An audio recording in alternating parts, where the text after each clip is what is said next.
Some homeowners in La Crosse are losing value on their property, and the high risk of flooding each year is the cause. Now the city of La Crosse is working to improve the situation, and reporter Kyle Dimke tells us why certain homeowners are flooded with problems in a News 8 Investigates report. Well, some of the things that make the Coulee region unique are the bluffs and the rivers. Those are the two things that make La Crosse one of the most unique areas in the U.S. for flooding. There are about 4,000 homes, businesses, and garages in the city of La Crosse located in a high or medium risk floodplain. And those people are required by federal law to pay for flood insurance if they carry a mortgage. The cost of flood insurance is an added expense to these homeowners, but there is a discount available. However, in the city of La Crosse, it isn't too much. Let me show you how this works. A community is rated by FEMA using the community rating system on a 1 through 10 scale based on its preparedness for a flood. The lower a community's ranking, the higher the discount on their flood insurance premiums. Currently, La Crosse is rated an 8, meaning homeowners in the floodplain receive a 10% reduction to their annual premium. Now, I spoke with a homeowner who lives in the floodplain, and he says something needs to be done to stop the rising costs of flood insurance premiums, and the city agrees.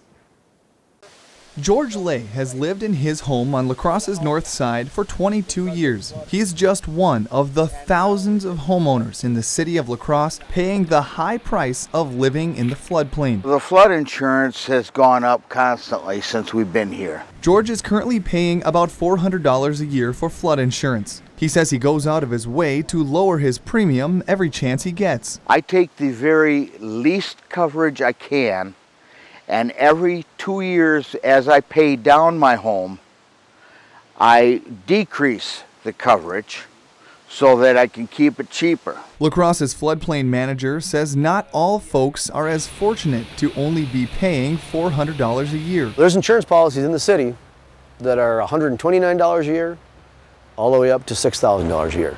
Lay says he understands the need to have flood insurance, but wants the city to be doing more to lower the cost of his premium and protect his home. The thing that's bothering me the most is that we have levees in this city that nobody has bothered to keep up, keep track of, or even watch over. There are 7 levees in La Crosse, all protecting the north side. Kearns says a few of them have been improved in recent years, but they were built in 1965 under emergency conditions while the city was flooding. You know, they were throwing anything and everything they could find to stop that water. If one of those levees were to break, there would be significant flooding and possible loss of life. Kearns says bringing the levees up to accreditation standards would provide insurance relief, but says that has been looked at by the city on numerous occasions. The city says making the necessary repairs won't happen in the near future because those improvements would cost millions. They need to be wider, they need to be higher, and they need to be built out of different material that doesn't allow water to pass through.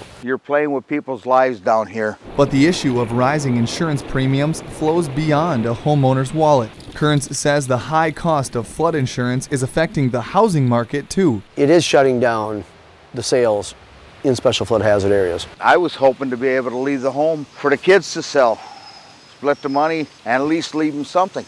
Now all I can leave them is a burden. I told my son, bulldoze the house when I'm dead. Bulldoze the house and try to sell the land, because he'll never get anything out of this land with that house sitting on it.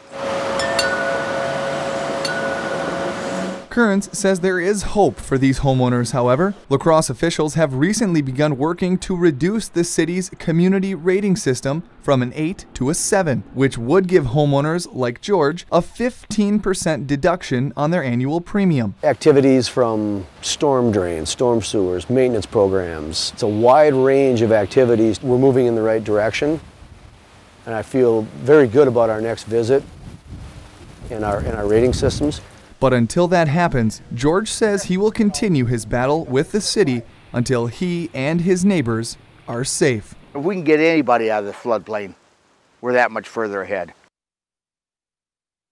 The Grim Waters Act of 2014 put in place set increases to these flood insurance premiums, and premiums could increase as much as 18% each year. Wow, I mean, how are they going to pay that? Number one, I can really empathize with these people. I was in a similar situation in a different state. So what did I do? You fix it up and you sell it. But in this case, it's very hard to do. You can't just fix it up to any level. Yeah, you're absolutely right. In Wisconsin, homes in the floodplain are actually, they're limited in the amount they can improve their homes. That's actually a Wisconsin state law says homes in the floodplain cannot improve their home, by 50% of its assessed value for as long as you own your home without raising yourself out of that floodplain.